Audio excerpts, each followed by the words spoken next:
안녕하세요. 네, 천안병원, 그러니까 순천향대학교 부속 천안병원 회계학과에서 이제 근무하고 있는 이상미라고 합니다. 오늘 저희가 진행할 주제는 그 방사선으로, 그러니까 방사선이 아니고 방사선으로 치료하는 우리라는 주제로 시작을 하겠습니다. 처음에 출연을 제의를 받았을 때 어떤 주제로 하면 좋을까에 대해서 좀 고민을 했었는데요. 실제로 방사능을 가지고 치료하는 대표적인 과가 이제 저희 회계학과랑 방사선 종양학과인데, 실제로 일반인이나 아니면 병원에 근무하시는 분들이더라도 그 저희랑 관련된 데가 아니면은 이 부분에 대해서 잘 인지하지 못하시는 분들이 있어서 이 주제를 좀 해보면 어떨까 싶어서 좀 고민을 했고, 그래서 이제 그 관련과인 방사선 종양학과 원영균 교수님한테 조심스럽게 이제 말씀을 드렸고, 아주 감사하게 허락을 해주셔서 이 시간에 같이 하게 되었습니다. 그러면 저희 이제 시작하도록 하겠습니다. 저희 회계학에서 방사선 치료에 대해서 말씀을 드리겠습니다. 저희는 일단, 그러니까 원하는 곳, 그러니까 내가 보내고 싶은 곳으로 가는 물질 혹은 거기에 작용하는 물질에 그 외부에서 감지할 수 있는 에너지, 보통 방사선이라고 하죠. 그거를 내는 어떤 것을 붙여서 다양한 경로, 실제로 입으로 먹을 수도 있고 혹은 혈관을 통해서 투여하는 방식으로 이제 치료가 시작되게 됩니다. 그래서 이 방사능을 내는 물질을 그 자체거나 혹은 저희가 이제 어떤 시설을 갖춘 곳에서 만들어서 이제 그 방사성 의약품을 제조를 하게 되는데요. 그렇게 하기 위해서는 실제로 그 만드는 사람, 또 전문적인 자격이 있어야 될 것이고, 그리고 그 사람이 그 만드는 과정에서 얼마나 피폭이 될지를 확인해야 되는 이 감시하는 장비를 붙이게 됩니다. 그래서 이게 어떤 전문적인 영역에서 이걸 만들고 나면은 이제 환자한테 투여를 하는 과정이 이루어지게 되는데요. 이 이루어지는 과정, 투여가 이루어지는 과정 자체에서도 방사능에 보호하는 어떤 절차가 필요하게 됩니다. 실제로 이 사진에서 보이는 것과 같이 납으로 된 주사기를 이용한다던가 혹은 경구로 투여하는 과정에서도 보호하는 어떤 집게를 쓴다던가 어떤 그 피폭을 방지하기 위한 최대한의 조치를 구하고 그 다음에 그 환자에게 투여를 하게 되고요.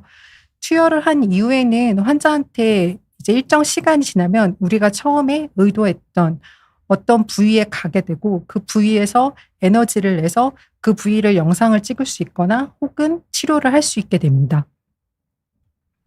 그래서 실제로 영상을 찍는 장비인데요. 이게 이제 아마도 암 환자들 병기 설정할 때 가장 많이 촬영하는 장비인 펫시티라는 장비이고요. 그 외에 이제 저희 그 감마 카메라, 저희 과에는 좀 이런 특수한 장비가 있는데 이런 것들을 활용을 해가지고 환자한테 영상을 찍고 있습니다. 그래서 좌측에 있는 사진이 아마 회계학과 하면은 많이들 알려져 있는 패시티의 어떤 대표적인 영상인 FDG 패시티 전신 영상입니다. 그래서 이 FDG 패시티 같은 경우에는 당 대사를 중점적으로 보기 때문에 당의 대사가 가장 원활히 있다, 가장 활발하다고 알려진 머리 혹은 간, 이런 부위에 방사능이 많이 모이게 돼서 그쪽에서 에너지를 내놓기 때문에 이렇게 영상에서 뚜렷하게 보이게 되는 거고요. 그 외에 배설되는 부위는 신장이나 방광이 보이게 됩니다. 그리고 이 옆에 보이는 거는 왼쪽 사진과 달리 뼈만 보입니다. 이거는 뼈로 가는 어떤 특정 물질에다가 방사능을 내는 물질을 붙여서 만들었기 때문에 이 왼쪽에 있는 사진과 다르게 이렇게 뼈만 특별하게 보이게 됩니다. 이 두 개가 좀 극명하게 보여서 이 사진들을 준비하였습니다. 근데 이 앞에 있는 이 FDG 패시티와는 다르게 이거 같은 경우에는 뼈 부분이 좀 보이는데요. 이 환자는 그 어떤 암에 뼈 전이가 있는 환자입니다. 그래서 이렇게 뼈에 전이가 있을 경우 이 부위가 당 대사가 원활히 이루어지는 걸 이용을 해가지고 그쪽에 방사능이 모이게 돼서 그 부위가 이렇게 사진에서 명확하게 보이게 됩니다. 즉 병변이 있는 곳에서 방사능이 나와서 영상을 확인할 수 있다라는 어떤 장점이 있고요. 그리고 이렇게 우리가 눈으로 확인할 수 있는 진단용 방사능을 영상용이 아니라 치료용으로 한다면 저희가 이 부위를 어떤 치료를 할 수 있지 않을까라는 컨셉에서 시작됐다고 할 수 있겠습니다. 지금 질문이 좀 들어와서요. 과도한 CT 촬영이 오히려 암을 발생시킬 수 있다고 하는데 1년에 많이 찍으면 병원에서 찍기 전에 판단을 해 주나요? 그러니까 저희가 어떤 방사능 피폭에 대해서 계산을 할 때 이게 의료용 피폭인지 아니면은 일반적인 피폭인지를 먼저 고민을 해 봐야 됩니다. 근데 일단 저희가 자연적으로 봤을 때 그러니까 자연 방사능, 자연으로부터 받는 방사능, 그러니까 일반 우주라든가 아니면 땅이라든가 아니면은 뭐 새집증후군 같은 데서 나오는 그런 방사능 피폭이 일반인은 평균적으로 3에서 4mSv 정도가 된다고 합니다. 근데 그 피폭은 일단은 제외하고 일반인이 이제 허용되는 방사선 선량은 1년에 1mSv입니다. 근데 그거와 또 별개로 의료적 피폭은 의료적 목적이 어떤 그러니까 검사를 하는 사람이 방사능 피폭으로 인해서 얻는 이득이 훨씬 더 높다고 판단하기 때문에 그것은 실제 피폭 선량으로 계산하진 않습니다. 하지만 이 질문 주신 분과 같이 어떤 방사능에 대해서 걱정하실 수가 있어가지고요. 저희 같은 경우에는 일단은 모든 검사에 따른 어떤 피폭 선량을 계산하는 프로그램들을 다 돌리고 있고요. 그리고 몇 번을 찍는 게 가장 적합한가에 대해서는 그 각각 개인별로 어떤 상태인지를 확인해 보는 게 가장 중요하다고 생각이 듭니다. 그리고 다음 게 네. 예. 방사선 치료를 다 받고 나면은 검사를 통해 효과를 확인하냐 이제 그렇게 말씀을 주셨는데요. 방사선 치료를 받고 나서 바로 이제 치료 직후에 전부 다 암이 없어지게 보이는 경우가 생각보다 많지는 않습니다. 그래서 제가 치료를 할 때 환자분께도 이제 방사선 치료는 방사선 치료 끝날 때까지 이렇게 이걸 줄어들게 하도록 이제 조치를 취해 놓고 실질적으로는 저희 치료가 끝나도 한 달에서 2달 정도 이후는 점차적으로 줄어들 수가 있다라고 말씀을 드리게 되고요. 그래서 잔여암이 남아 있을 수는 이제 이거는 당연히 있을 수도 있고 없을 수도 있습니다. 이제 특히 뭐 제가 이제 주로 담당하는 데가 폐암인데 폐암 같은 경우에는 방사선 치료를 한다 하더라도 완전히 쪼그라드는 게 아니라 그 치료를 했던 암 부위가 섬유화가 돼서 남아 있고 정말 확인이 필요하다 그러면 나중에 이제 해기학과에서 해주시는 PET-CT를 찍어가지고 거기가 암세포가 남아서 노란색 우리가 하는 업테이크가 남아있는지 이제 그렇게 확인을 하기 때문에 사실은 끝나고 나면은 대부분 환자분들이 이거 잘 치료됐나요? 언제 물어보세요? 그렇게 하시는데 사실 그거에 대한 확인은 보통은 저희 치료 끝나고 항암 치료도 이어서 하시고 그러한 표준적인 치료 과정이 다 끝난 후에 확인을 하게 되고요. 이제 빈도로 보자면은 잔여암보다는 이제 치료 직후에는 없어진 거로 보였는데 이제 재발을 하는 경우가 많은 거지 사실은 항암 방사선 동시 치료 이후에 잔여암이 남아있는 경우가 그렇게 많지는 않습니다. 뭐 이 정도가 조금 답이 되지 않으셨을까 싶고요.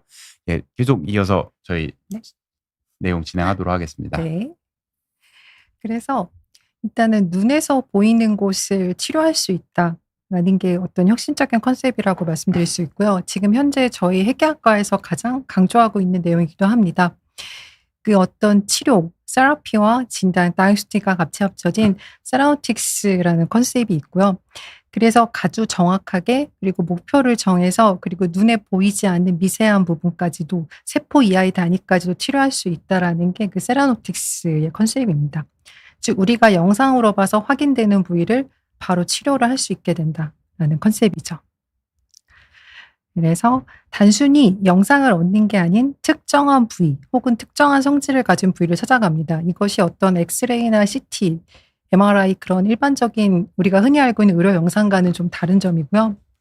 그리고 원하는 부위를 저희가 목적에 맞춰서 특정할 수 있다면 어떤 치료 능력이 있는 방사화합물, 단순히 영상을 얻기 위한 목적이 아니라 치료를 할 능력이 있는 애를 붙여서 치료를 할 수 있게 된다. 그 컨셉이라고 말씀드릴 수 있겠습니다. 즉 진단에서 이제 치료로 넘어가게 되는 거고요. 뒤에 이제 원영균 교수님이 추가로 말씀해 주시긴 하겠지만 저희 방사선의 근원은 환자한테 투여한 방사선, 즉 내부 방사선입니다. 그래서 방사선의 종류는 진단에서는 감마레이가 강조가 됐다고 한다면 이제는 치료를 위해서 좀 더 세포를 파괴하는 능력이 뛰어난 알파나 베타레이를 사용하게 됩니다. 이 컨셉이 좀 많이 달라지고요. 예전에는 진단을 목적으로 했기 때문에 진단을 하는 거에서 그치는 아주 최소 용량이 얼마인가. 그게 가장 중점이었거든요. 진단을 위해서 가장 최적화된 용량. 거기에서 이제 치료로 목적에 옮겨가기 때문에 어떤 최고의 효율, 그러니까 주변의 부작용은 줄이고 하지만 원하는 세포는 원하는 타겟은 얼마나 잘 죽일 수 있는가, 그것에 대한 어떤 최적의 효율을 찾아내는, 거기에 맞춰진다고 볼 수 있겠습니다. 그래서 이제 방사능을 투여하게 되면은 방사능을 투여하게 되면은 다른 장기로의 대사와 피폭을 정밀하게 계산을 해야 되고요. 이거는 또 방사선 종양학과에서는 좀 다른 컨셉으로 다루긴 하는데요. 이런 중요성이 부각되고, 그래서 뭐 퀴도즈라던가 여러 상용 프로그램, 각 벤더사에서 제공하는 여러 가지 프로그램들을 활용해가지고 좀 더 정밀하게 치료하기 위한 작업들을 하고 있습니다. 이제 원영균 교수님이 이어서 해주시겠습니다. 네. 아까 앞서서 해기학과에서 말씀해 주셨지만은 해기학과는 방사선을 진단과 치료에 모두에서 사용을 하지만 방사선 종양학과는 진단의 툴은 사용하지 않고 치료에만 활용을 하게 됩니다. 이제 사실은 저희 방사선 종양학과가 2003년까지는 옛날 이름이 그냥 치료 방사선과였습니다. 그래서 저희도 노 교수님들 아직도 치방 선생님 이제 이렇게 말씀 주시는데, 근데 치료의 방법에 있어서도 해기학과랑 방사선 종양학과 차이가 있는데, 해기학과는 이제 주로 방사선을 발생시키는 물질, 아까 앞에서 말씀드린 몸 안에 들어와서 알파, 베타, 감마선을 내는 물질들을 몸 안에 넣는다고 하면은 방사선 종양학과는 엑스레이를 써서 방사선을 체외에서 발생시켜서 몸을 통과시켜가지고 그 통과하는 지나가는 길에 암이 들어가게 해가지고 치료를 하게 됩니다. 밑에가 제가 슬라이드에서 주로 쓰는 그림인데, 엑스레이를 빵 하고 만들면은 손을 통과하게 되면은 저기 보이는 것처럼 엑스레이가 찍히게 되는데, 이제 이거를 계속 빵빵빵빵빵빵 같은 굉장히 많은 양, 엑스레이나 CT 촬영보다 훨씬 몇백 배가 넘는 양을 계속적으로 촬영하게 되면은 거기 안에 들어가 있는 암세포가 방사선을 맞아서 우리가 걱정하는 방사선의 그 독성을 이용해서 역으로 이제 치료를 한다라고 보시면 되겠습니다. 네. 이제 그래서 이제 외부 방사선 조사라는 표현을 쓰는데요. 방사선을 몸 밖에서 쏴서 통과시킨다 그래가지고 이제 옛날 이제 전자 차트에 보면은 ERT, external RT라고 이제 되어 있고요. 이제 간혹 여러분들 뭐 관심 많으신 분들 여기 계시겠지만 양성자나 중입자, 이제 그런 거 같은 경우에는 X선이 아니라 치료 원리는 똑같은데 지나가게 하는 방사선이 X선이 아닌 양성자나 중입자에 의한 선이 되겠고, 또 아까 말씀드린 감마선을 체외 방사선에서 쓰기도 하는데, 그게 여러분들 저기 많이 들어보셨을 감마 나이프, 주로 이제 신경외과 선생님들이 많이 사용하시는 감마 나이프도 넓은 범주에 있어서는 방사선 치료에 해당을 합니다. 그 다음에는 이제 내부 방사선 조사인데, 방사선을 발생시키는 기구를 몸 안에 집어넣어가지고 치료를 하게 되고요. 사실은 하이도즈 레이트, 로우도즈 레이트 두 가지가 있긴 한데, 아마 여러분들 경험해 보신 환자분이 많지는 않으실 거예요. 최근에는 요 빈도수가 조금씩 줄어들고 있고요. 그나마 많이 쓰는 곳은 이제 자궁경부암이나 이제 부인암 쪽에서 많이 쓰게 되는데, 최근에는 전립선암에서 로우도즈 레이트라고 해가지고 전립선 안에다가 방사선을 서서하게 발생시키는 그 비드라 그래가지고 그거를 몸 안에 넣는 이제 그런 치료가 몇몇 병원에서 이루어지고 있습니다만은, 요거는 되게 부분이 많지가 않고, 앞에 보여드렸던 X선을 이용한 그 방사선 치료가 저희 방사선 종양학과에서 하는 치료의 거의 대부분이라고 보시면 될 것 같습니다. 여기 항암 치료와 방사선 치료가 다른 건가요?라고 제가 아까 항암 방사선 말씀을 드리면서 조금 보신 것 같은데, 완전히 다른 치료입니다. 일단은 항암 치료는 몸 안에서 어디를 찝어서 들어가는 게 아니고 몸 전체에다가 그 약물을 주사로 넣거나 아니면은 이제 먹어서 복용을 하거나 그렇게 해서 진행되는 게 항암 치료고요. 방사선 치료는 저희 과에 와서 기계 위에 사람이 누워가지고 방사선을 암이 있는 부위에다 쬐는 거기 때문에 완전히 다른 치료라고 볼 수 있는데, 이걸 환자분들이 조금 헷갈리시는 이유는 항암 방사선 동시치료라는 용어를 아마 들어보셨기 때문에 그럴 텐데요. 그건 어떻게 되냐면, 항암은 항암대로 시행을 하고 그 항암이 들어가는 기간 동안에 방사선 치료를 같이 붙여서 하는, 치료 효과를 극대화시키기 위해서 하는 게 항암 방사선 동시치료고, 기본적으로는 항암 치료와 방사선 치료는 다른 치료라고 보시면 되겠습니다. 참고로 우리 현대의학에서 암을 치료하는데 사용하는 치료 방법은 세 가지가 있습니다. 첫 번째는 수술, 칼로 잘라내는 거. 두 번째는 항암 치료. 그리고 세 번째가 이제 이와 같은 방사선을 이용한 치료, 이렇게 세 가지가 있게 되는데, 뭐 요즘 많이 나오는 면역 항암제니 표적 치료제니 이제 그런 것들도 넓은 범주에서는 항암 치료에 들어가신다고 이해하시면은 조금 이해가 쉬우실 것 같습니다. 네. 다음 다시 계속 이어서 진행하겠습니다. 네. 그래서 저희 회계학과에서 이루어지는 치료의 대표적인 거 4가지를 좀 가져와 봤는데요. 일단은 갑상선, 이건 암도 있고 항진증에 사용되기도 합니다. 이게 아마도 저희 과를 조금 아시는 분들은 이 치료를 가장 많이 아실 거라고 생각이 되고요. 그리고 최근에 좀 대두되고 있는 게 전립선암. 그리고 아마 언론상에서 가장 유명한 거는 신경내분비 종양일 것 같은데요. 그 신경내분비 종양은 아마 그 애플의 창시자 스티브 잡스가 그 진단받았던 그 질환이죠. 근데 실제로 이제 수술 시기를 놓쳐서 이제 그 이후에 전이된 부위를 치료하기 위해서 스위스라던가 유럽 등지에서 저 치료를 받았다고 알고 있습니다. 그리고 이제 간암 색전술이라고 해서 이거는 좀 앞에 말씀드린 컨셉과는 좀 약간 달라서 제가 색을 따로 뺐고요. 아마 그 간암 화학 색전술 같은 경우에는 아주 익숙하게 많이 알려져 있는 텀인데 이거는 좀 모르시는 분들도 있을 것 같아서 추가로 넣어봤습니다. 그래서 갑상선암에 대해서 말씀드리겠습니다. 기본적으로 항진증도 컨셉은 똑같긴 한데요.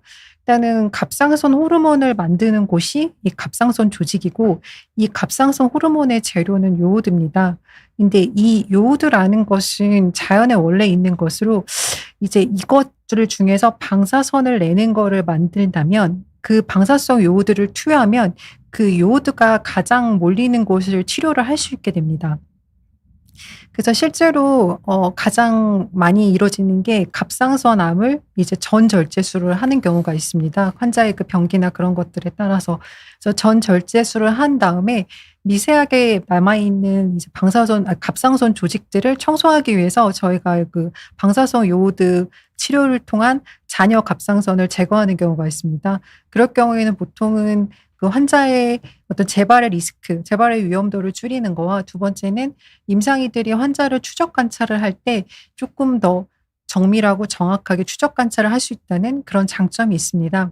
그 외에 이제 갑상선암도 암이기 때문에 다른 데 원격 전이를 하는 경우가 있거든요. 그 경우에 치료의 퍼스트 라인으로 많이 고려되는 게 저희 그 방사성 요오드 치료입니다.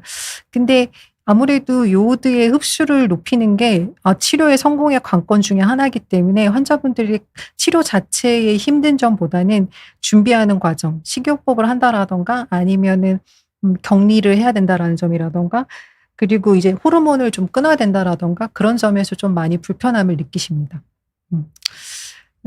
이게 이제 실제 저희 치료한 저희 병원의 환자 케이스인데요.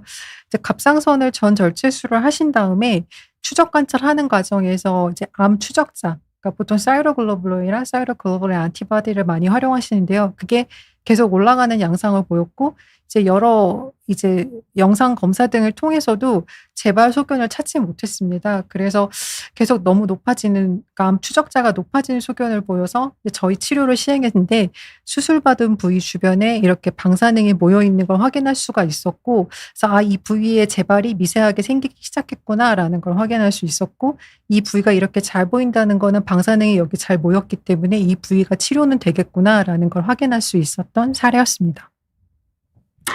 그리고 전립선암은 아까는 그 요오드를 활용을 했거든요. 그 갑상선 호르몬의 재료인. 근데 이제 전립선 같은 경우에는 그 프로스테이트 스페시픽 멤브레인 안티젠이라고 하는 전립선 특이 막 항원이라는 물질이 있습니다. 이름에서 알 수 있듯이 전립선의 조직에 막 찾아갈 것 같은 느낌이잖아요. 여기에다가 진단용 제제를 붙입니다. 그래서 이 처음 나왔을 때는 갈륨 68을 많이 썼는데요. 이 제제가 가지고 있는 여러 특성 때문에 특정한 시설이 있는 곳에서만 활용을 할 수가 있었습니다. 현재는 이제 F18이라는 제제가 상품화가 돼가지고요. 그래서 이거를 활용해서 많이들 이제 영상 검사를 할 수 있게 되고요. 그리고 이제 그 영상에서 확인된 부위를 치료적 제제, 그러니까 루테슘이라고 나오는 그 제제를 붙여가지고 그 부위를 치료를 할 수 있게 됩니다. 실제 저희 병원 이제서 검사하신 케이스인데요.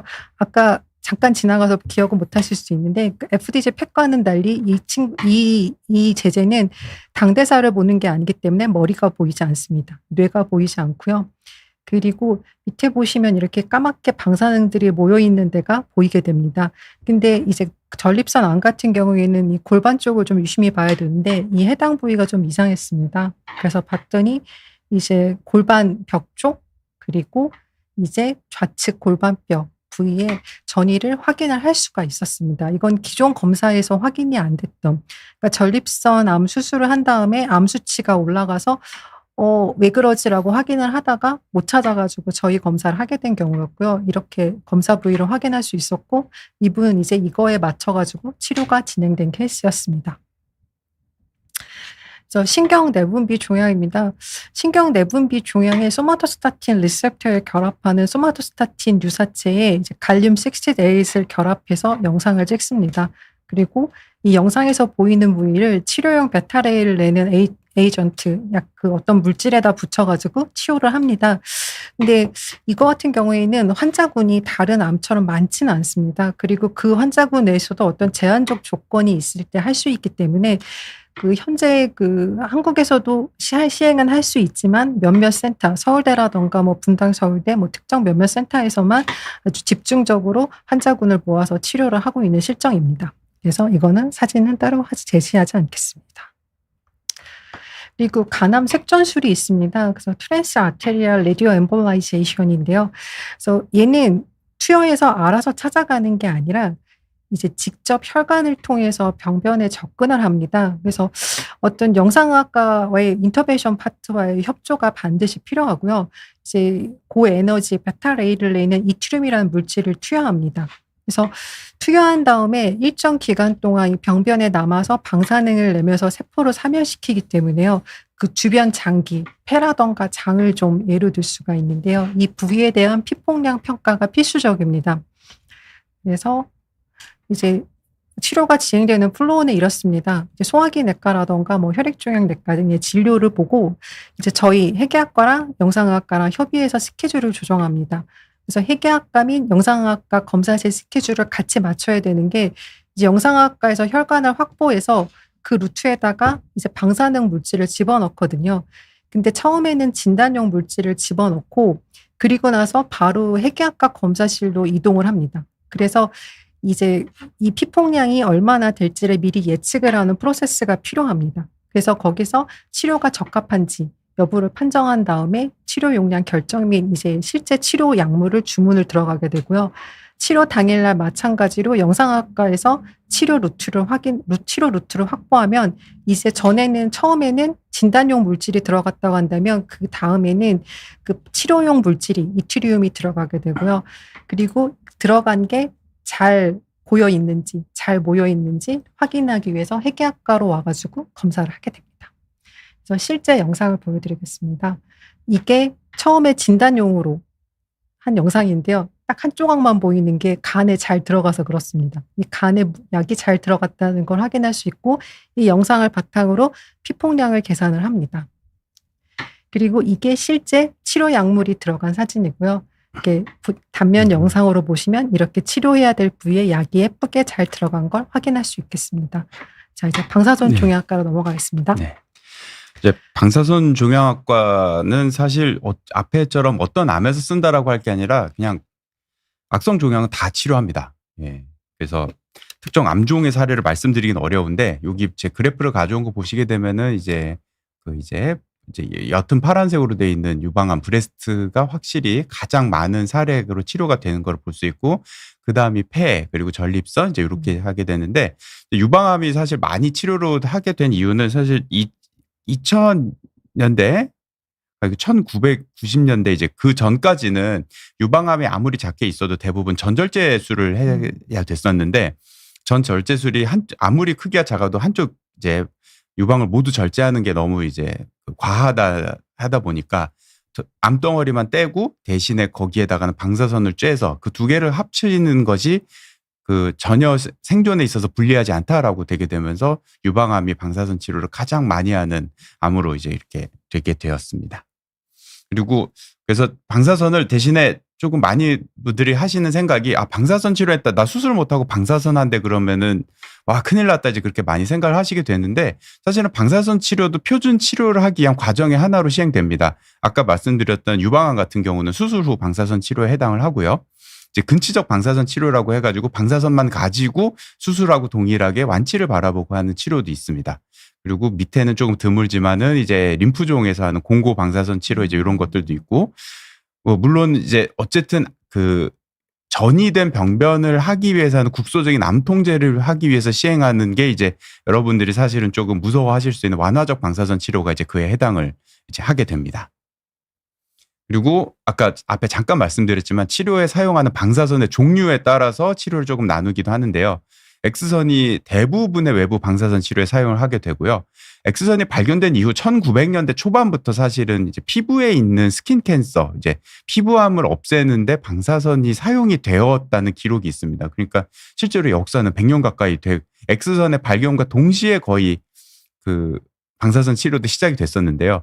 그 똑같은 오래된 이제 구닥다리 같은 X선을 어떻게 방사선 치료에 쓰느냐, 이제 그 방사선을 CT를 찍고 이제 컴퓨터나 그런 여러 가지를 통해 가지고 아주 정확하게 우리가 원하는 데에만 들어갈 수 있게 해주는 기술의 발달이 방사선 치료의 발달 과정이라고 보시면 되겠습니다. 네, 요게 이제 지금 저희 가장 최신에 사용하는 저희 병원에 새로 들어온 방사선 치료 기계고요. 그림 보시게 되면은 여기에 환자분이 누워 계시게 되고 이 위에서 방사선이 나오는 곳이고 이 양쪽은 CT입니다. 이게 매 치료실 들어가실 마다 CT를 찍어서 확인을 하게 되고 여기 위에 있는 요것들은 환자분이 우리가 원하는 위치에 제대로 누워 계신지 확인하는 위치 확인하는 기계, 이렇게 해서 구성이 되게 됩니다. 그리고 이제 양성자 치료, 중입자 치료, 아마 요거 많이 궁금해 하실 텐데요. 기본적으로 원리는 몸 밖에서 통과시키는 거는 똑같은데 양성자 같은 경우는 여기 말하는 브래그 피크라는, 즉 방사선이 들어가는데 방사선은 암이 여기 있다고 하면 치료를 한 뒤에도 방사선이 남아서 그 뒤쪽에 방사선이 신체에 영향을 주게 되는데 중입자나 양성자 같은 경우에는 딱 내가 원하는 위치에만 방사선을 쏟아내고 갈 수 있게 됩니다. 이렇게 말씀드리면 조금 이해가 안 되실 텐데 요 그림 비교하시면 정확하게 아실 수 있을 겁니다. 지금 이제 뇌종양을 치료하는 그림인데요. 이 왼쪽의 사진은 여기 보이는 뇌종양을 치료는 잘 하지만 이 주변에도 방사선이 조금 들어가는 것이 보일 수 있는데 이제 프로톤 세라피, 양성자를 치료하게 되면은 그 지나가는 길 뒤쪽으로는 아무것도 남지 않아서 상대적으로 되게 깨끗한 모양의 방사선 치료를 할 수 있는 걸 볼 수 있습니다. 지금 현재 우리나라에서는 국립암센터와 삼성서울병원에 양성자 기계가 있고요. 뭐 이미 아시는 분들은 많이 아시겠지만은 서울에 있는 이제 세브란스 연세암병원에 이제 중입자 치료기가 도입이 되어 있는 상태입니다. 근데 이제 모든 방사선 치료를 다 그거를 해야 될 필요는 없기 때문에 사실은 그 기계가 궁금하시다고 하면은 여러분들께서 진료를 받고 계시는 그 방사선 치료하는 과 선생님께 여쭤보시면은 그 어떤 주변의 인터넷이나 그런 데보다도 잘 알고 계시니까 한번 상담을 받으시고 이제 그거를 이 병원을 옮기거나 기계를 옮기는 걸 결정하시는 거를 추천을 드립니다. 그리고 이제 아까 처음에 저희 이상미 교수님이 잠깐 설명해 주셨지만은 저희 두 과는 되게 가깝게 있습니다. 이제 협업을 되게 많이 하는 과예요. 해기학과랑 저희 학과. 이제 물리적으로 여기 보시게 되면 저희 병원에서 사진 찍어 온 건데 1번이 저희 방사선 종양학과고 2번이 해기학과입니다. 문이 나란히 붙어 있습니다. 이제 이렇게 된 이유가 사실은 방사선이 외부로 새어 나가지 않도록 보시겠지만은 뭐 이제 그 차폐, 나부로 차폐하고 방사선은 방사선대로 차폐하고 이제 그 일반적인 CT나 그런 데에 비해서 치료시설, 우리가 기계를 하는 벙커라고 하는 데가 훨씬 벽이 두껍게 돼 있고 시멘트 무게도 무겁고 하기 때문에 어느 병원을 가든지 저희 과는 다 지하에 위치하고 있습니다. 지하에 지하 1층이나 지하 2층. 제 모교병원은 지하 4층에 방사선 종양학과가 있습니다. 예.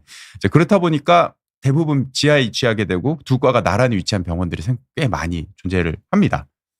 그리고 두 번째로는 아까도 보셔서 아시겠지만은 주로 악성 종양을 다루기 때문에 질환의 영역이 많이 겹치게 돼요. 그래서 같이 연구를 하거나 이제 그래야 될 부분도 많다 보니까 이제 인적 교류나 아니면은 그 연구에 관련된 교류가 많게 되고요. 또 저희도 방사선을 쓰고 해기학과도 방사선을 쓰다 보니까 두 과에서 시행한 방사선을 서로 떼어서 생각할 수 있는 게 아니라 평생 동안 받을 수 있는 방사선 누적 전량을 고민을 해야 될 수밖에 없기 때문에 이제 두 과에서 그런 것들에 대해서 서로 같이 고민하고 또 실무적으로는 방사선 안전 관리라는 부분이 있는데 그거를 저희 두 과 같이 그 감독을 받아야 되기 때문에 이러한 여러 가지 면에서 협업을 좀 많이 하고 있습니다. 네. 이거 설문 질문을 좀 받으시면 좋을 것 네. 질문이 많이 와서 예.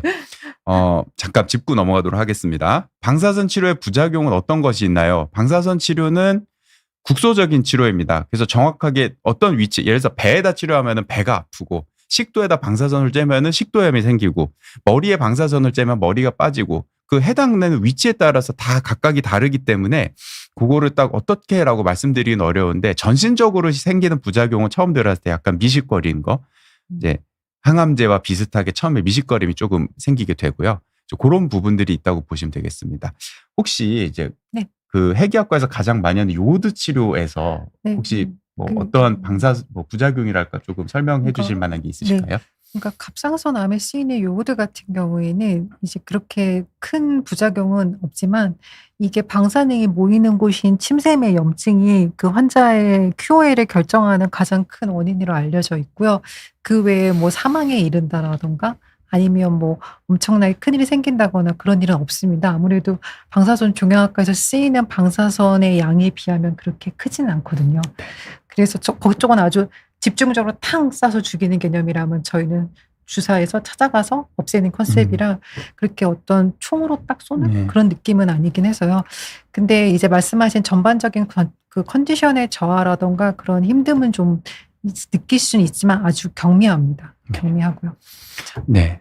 그러면 사실 두 번째 이제 질문은 정상세포 손상 없이 암세포만 선택적으로 없앨 수 있나요? 사실은 이 컨셉에 좀 더 가까운 거는 이제 해기학과에서 시행하는 치료가 아니실까 생각되는데요. 그렇죠. 아마도 뒤에도 잠깐 말씀을 나오긴 했는데, 그 찾아가서 죽이기 때문에 정상세포는 안 죽이지 않느냐라고 할 수 있지만, 찾아가는 길에 분명히 정상인 애들이 있기 때문에, 그래서 그거를 어떻게 하면은 가급적 줄일 수 있게 하느냐라는 게 일종의 저희 도시메트리 피포까지 고민하는 것들이거든요. 그래서 치료 효과만 두고 생각을 한다면 무조건 많이 주면 되죠. 근데 많이 주면 되는데 다른 세포들이 죽으니까 거기에 어떤 평형점을 찾아야 되고요.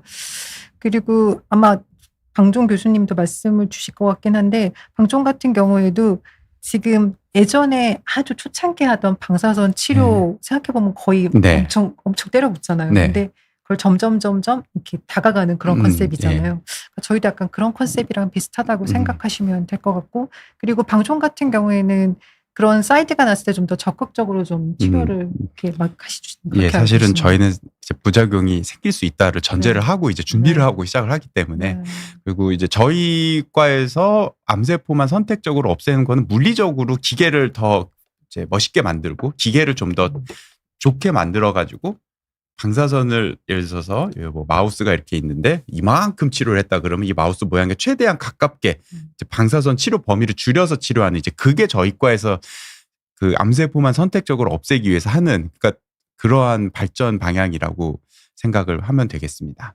예. 그리고 CT를 1년에 2번 이상, 이건 제가 말씀을 드릴게요. 일단은 대상자가 누구냐가 중요합니다. 만약에 그 사람이 어떤 의료적 목적, 그러니까 뭐 치료를 하는 데 있어서 치료 플랜을 결정하는 데 필요하다 한다면 2번 이상도 가능합니다.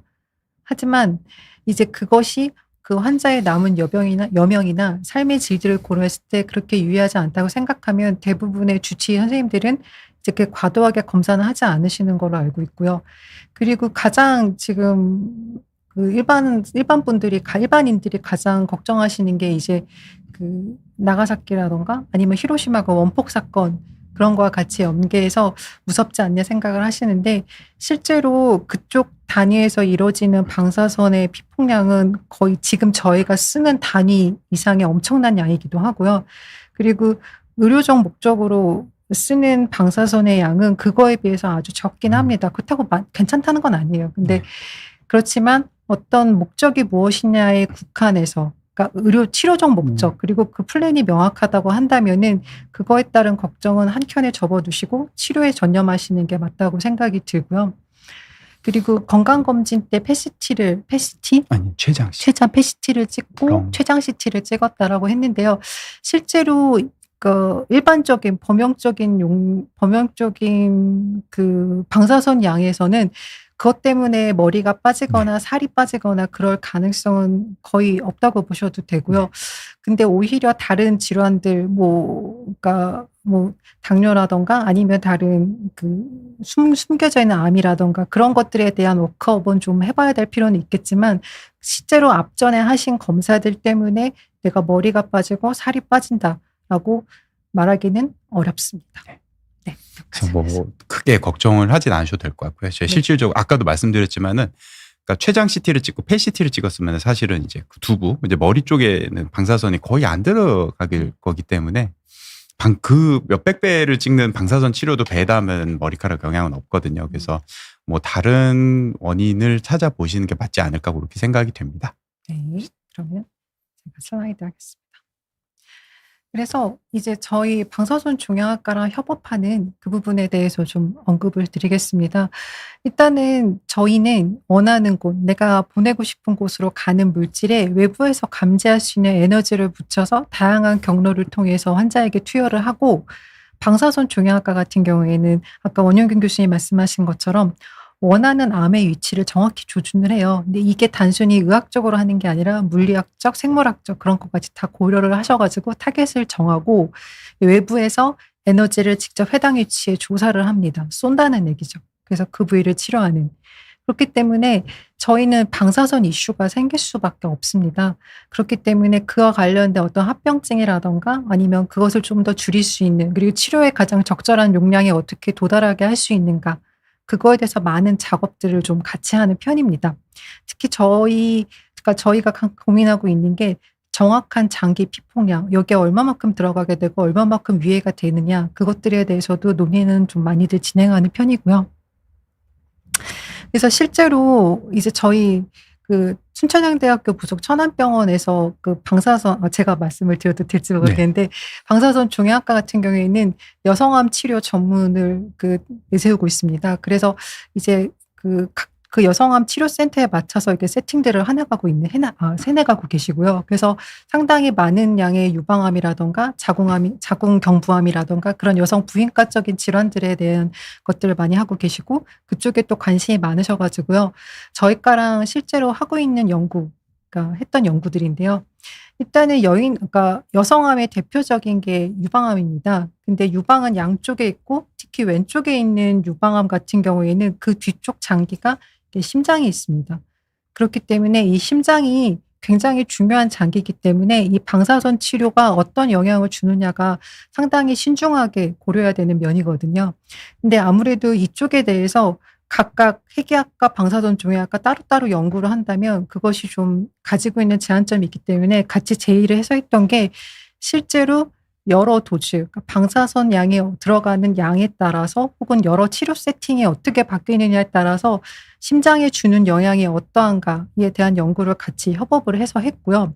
그래서 실제로 레디에이션, 그러니까 방사능이 들어갔을 때 들어가는 심장의 부위에 이제 기능적으로 어떻게 평가를 할 수 있는가를 저희과적인 방법으로 해서 이제 이 영역은 방사선 종양학과에서 잡아주시고, 그리고 그거에 따른 기능 평가는 저희가 이제 접근을 해서 실제로 어떤 영향이 있는가에 대해서 이제 SCI 논문을 2020년도에 제안을 했고요. 그래서 이게 아마 따로따로 한 연구들은 있는데 같이 한 연구는 저희가 처음이었고 굉장히 혁신적인 컨셉이라고 그래서 좀 많은 칭찬을 들었던 그런 연구이기도 합니다.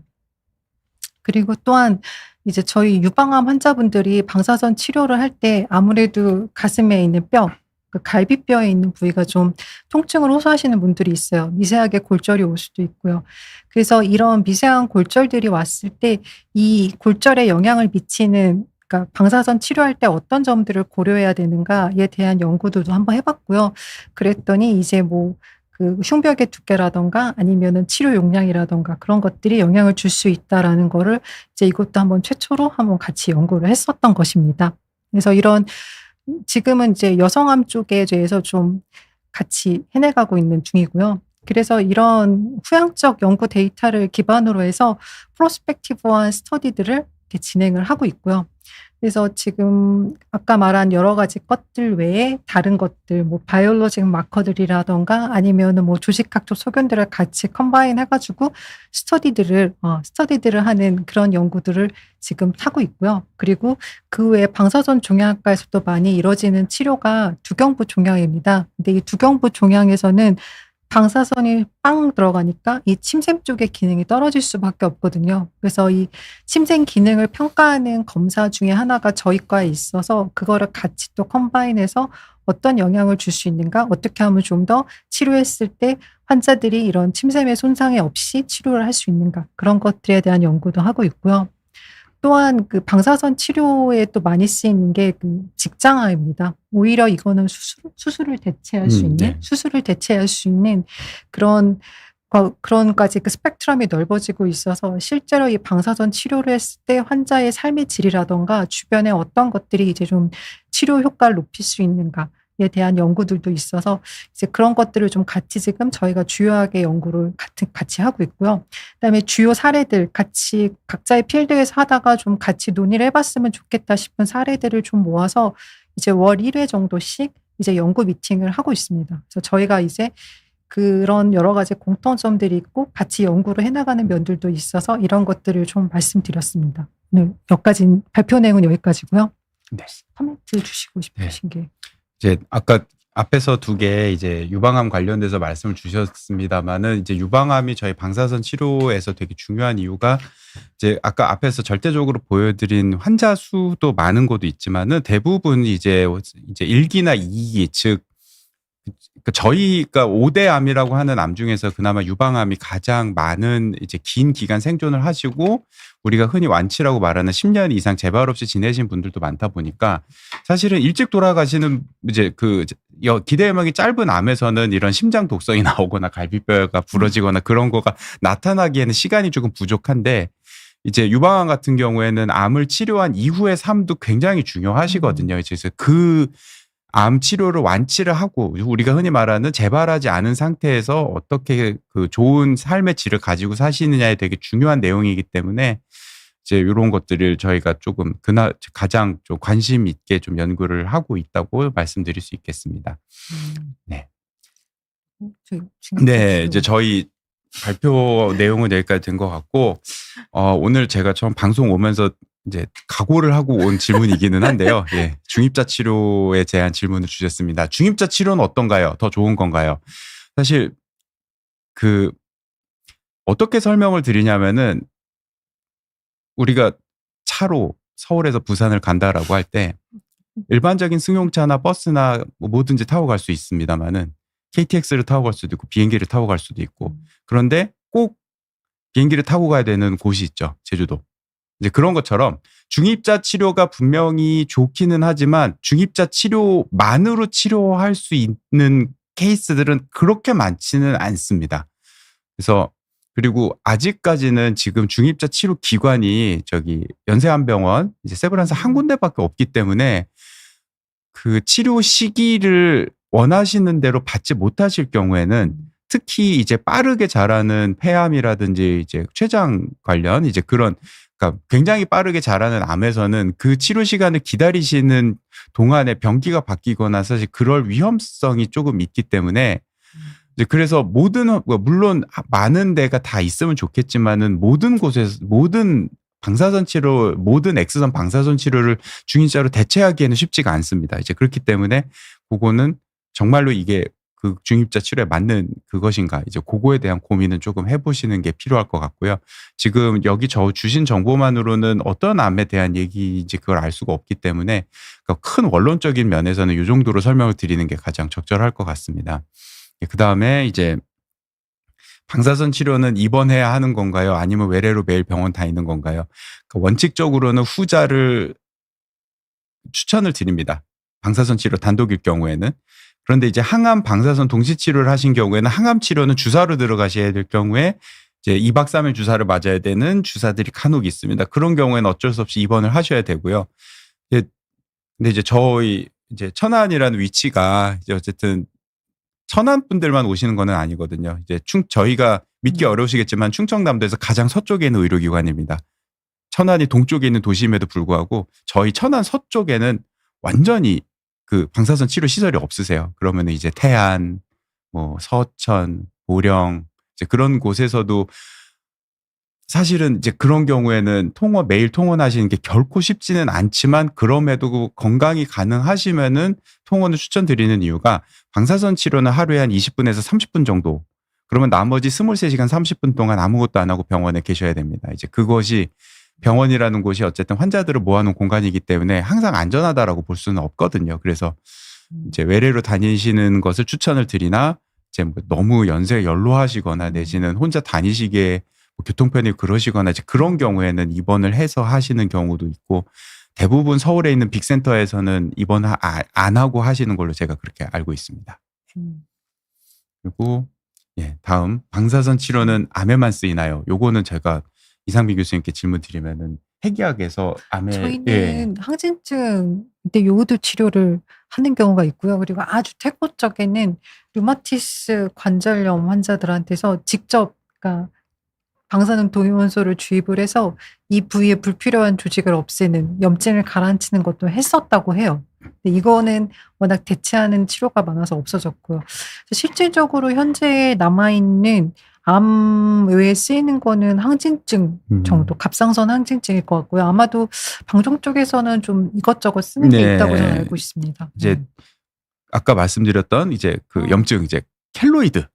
이제 켈로이드라 그래가지고 이제 보통 귓볼에 많이 하게 되는데 이제 귀를 뚫었는데 살이 이렇게 자란 경우에 이제 그게 상처가 아무는 과정에서 귀가 과증식하는 거거든요. 이제 그 세포 이제 그래서 그 경우에는 수술을 하고 그 직후에 여기에다가 방사선을 쬐어주면은 상처가 크게 자라지 않는다 그래서 하는 켈로이드가 이제 암이 아닌 경우에 쓰이는 가장 대표적인 방사선 치료고요. 이제 그 이외에도 이제 무릎에 이제 그 PVNST라고 하는 이제 그 특정한 종류의 이제 관절염이 있습니다. 이제 그거 같은 경우에도 수술을 한 후에 다시 자라지 말라고 거의 똑같은 이유로 무릎에다가 방사선 치료를 시행을 하게 되고요. 뭐 제가 찾아보면 그 두 가지가 가장 지금 현재 범용으로 쓰이는 거고 이제 간혹 이제 뉴스 같은 거 보시면은 무슨 뭐 치매에다가 저선양 방사선 치료한다 이제 그런 것들을 조금 시도를 여러 개 하고 있는데요. 그리고 이제 심장에 특정 부위에 이제 그 이상이 있어가지고 이제 부정맥이 있는 경우에 심장 특정 부위를 방사선으로 지져서 하는 그런 치료들도 시도는 되고 있습니다만은 아까 앞에 말씀드린 그 켈로이드가 가장 대표적인 암이 아닌데 쓰이는 방사선 치료라고 하고 팁을 말씀드리자면은 켈로이드는 암이 아니기 때문에 치료비가 조금 많이 나옵니다. 예. 이제 보통 이제 방사선 치료나 핵의학과에서 하는 치료 대부분 이제 산정특례가 되시기 때문에 본인 부담금은 5%만 내시게 되는데 켈로이드 치료는 이제 일반 질환과 똑같이 30% 이제 내셔야 되기 때문에 그런 좀 차이가 있습니다. 네. 서산에서도 천안순찬양대 병원 많이 오시고 예, 충남 서해안 그 장항선 라인은 저희가 되게 그 많은 환자분들이 오고 계시고요. 예. 그래서 되게 뭐라 그랬냐 그쪽 이제 암 환자들을 어쨌든 지켜내는 지역 의료의 천병으로서 열심히 일을 하고 있습니다. 네, 저 교수님 아까 설명하시는 거 들으면서 제가 그냥 혼자 궁금했는데요. 수술해서 켈로이드 조직을 제거한 다음에 바로 방사능을 쏘신다고 하셨단 말이에요. 그러면 힐링이 그러니까 수술 받은 부위가 잘 안 아물지 않나요? 예, 어떻게 보면 일부러 안 아물게 하는 거라고 생각하시면 됩니다. 너무 잘 아물어서 살이 막 자라 올라오기 때문에 그러니까 이미 우리는 경험적으로 거기를 한번 쬐을 때 그렇게 상처가 크게 자라 오르는 거를 경험을 했기 때문에 이제 그걸 없애기 위해서 그렇게 하는 거고 사실은 바로 시행하지는 않고요. 그 부풀어 오른 데다가 스테로이드 주사를 넣거나 해가지고 시도를 해보고 그럼에도 불구하고 차도가 없을 때에는 그렇게 시행하게 되는데 또 하나 특징이 수술을 하자마자 24시간 이내에 바로 방사선 치료를 받아야 되기 때문에 성형외과와 또 일정 조율이 굉장히 중요합니다. 네. 그러면 귀뿐이 아니라 뭐 이런 다른 신체의 맞습니다. 켈로이드 자생계로 알려지는 그런 부위에도 할 수 있겠군요. 예, 예전에 특정 병원 이름 말씀드리긴 좀 그렇지만 서울에 있는 모 병원에서는 이제 그 출산하시고 이제 제왕절개 하신 상처에다가 예방적으로 거기 살 자라지 말라고 이제 제왕절개 직후에 이제 방사선 치료를 이렇게 켈로이드를 막기 위한 방사선 치료를 권했다는 그런 얘기들도 전해져 내려오고 있습니다. 초반에 질문들이 주로 방사능에 대한 걱정, 두려움들이 많았는데 실제로 암 치료 외에 그런 쪽으로도 사용이 될 수가 있는 거군요. 네. 그래서 뭐 암 외에는 이제 그게 가장 대표적으로 사용이 되게 되는데, 단 이제 켈로이드에 쓰이는 방사선은 X선도 아닌 전자선이라 그래 가지고 제가 아까 그림 보여드렸을 텐데 네. X선을 만들기 위해서 타겟에다가 뿌리는 그 씨앗 같은 게 보통 전자선이거든요. 네. 그 전자선을 피부에다 직접 재면은 한 0.5cm에서 1cm 정도 이상은 안 들어가고 정말 표피에만 남아서 효과를 주기 때문에, 사실 그래서 뭐 켈로이드 생각보다 이제 어린 친구들도 많이 오거든요. 엄마 몰래 귀 한 4-5개 뚫었는데 거기에서 살이 이렇게 튀어 올라와 가지고 이제 붙잡혀서 와 가지고 치료받는 친구들도 있고 이제 그렇긴 한데, 이제 그럼에도 불구하고 만약에 거기가 방사선 때문에 무엇이 생긴다 하더라도 다시 절제하면 그만이기 때문에 상대적으로 X선에 의한 방사선에 비해서는 그 해가 조금 덜하다고 볼 수 있을 것 같습니다. 저희 정해진 시간이 이제 거의 다 돼서요. 일단은 지금 시청해 주시는 분들한테 많이 도움이 됐으면 좋겠습니다. 방사선을 가지고 이렇게 취급하는 두 개의 과가 있고, 바라보는 시점이 틀리고, 그리고 각각의 관점에서는 어떻게 바라보고, 그리고 이것을 같이 협업해서 어떻게를 끌어간다라는 게 저희 이번 이 방송의 컨셉이었던 것 같습니다. 시청해 주셔서 감사합니다. 감사합니다.